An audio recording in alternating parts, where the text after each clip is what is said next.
body has to have a fancy name. You would otherwise just call this an upper lip, but this is the philtrum, and classic physical exam finding for fetal alcohol syndrome is that this is very flat, and it makes it look longer, also because of a thin upper lip, and that's also characteristic physical exam finding.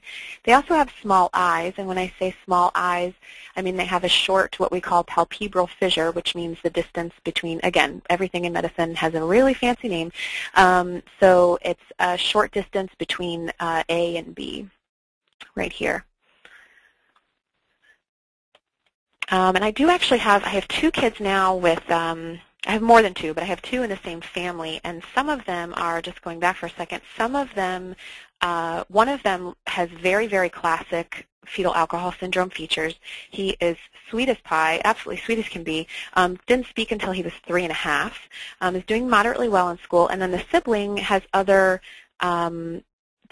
signs, but they're significantly more subtle, and he has less delay as well.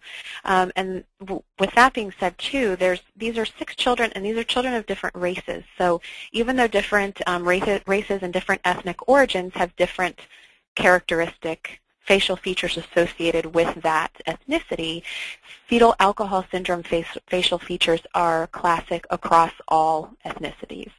So, because sometimes we get that question.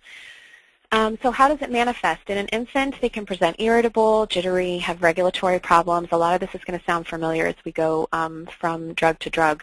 In childhood, they can be hyperactive, have developmental delay, poor tone, learning disabilities, vision and hearing impairment, seizure disorders, intellectual disability, poor attention and concentrating skills, and deficits in memory.